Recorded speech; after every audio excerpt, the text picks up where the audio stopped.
สำหรับพ่อค้าแม่ค้าว่าเป็นกราฟิกดีไซน์มันก็ไม่ก็ได้เช่นกัน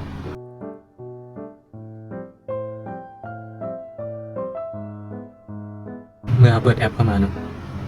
มันก็คล้ายๆกับในคอมนะหรือว่าจะเลือกเป็นโซเชียลมีเดียก็ได้หรือเป็น Facebook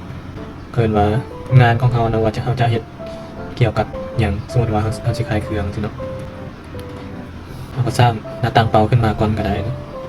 แล้วก็ค่อยเลือกเลือกเทมเพลตขึ้นมาไม่ว่าจะเป็นอาหารหรือไม่ว่าจะเป็นเซลล์เป็นสินค้าตัวอย่างเป็นถ้าไปหาบริเห็นนั้นมันอยู่บนดีไซน์สมมติว่ามันเห็นมันอยู่บนดีไซน์อันนี้จ้ะ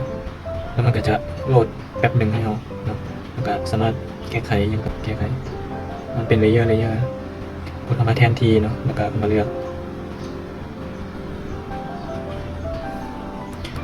ภาพเลือกสินค้าของมันจะมีให้ออโต้เนาะเป็นข้องแอปแคนวาสเลยหรือว่าเป็น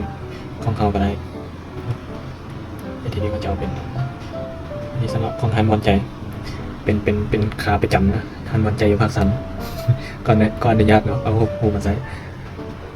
เอาอัตโนมัติก็ได้หรือว่าเป็นสีเป็นอุณหภูมิของนั้นเนาะความสว่าง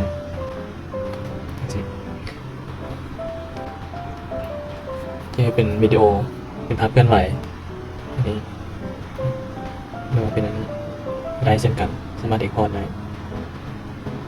หรือว่าจะเอาอันใหม่เข้ามาก็ได้นะก็มีองค์ประกอบมีอย่างต่างๆมีข้อความเสียงเรื่องก็ได้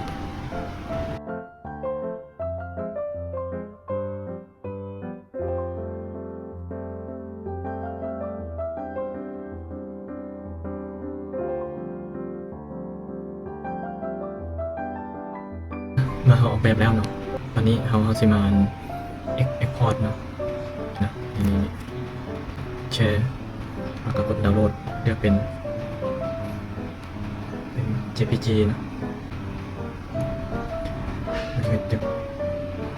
หลังจากโหลดแล้วเราสามารถเข้ามาเบิ่งใน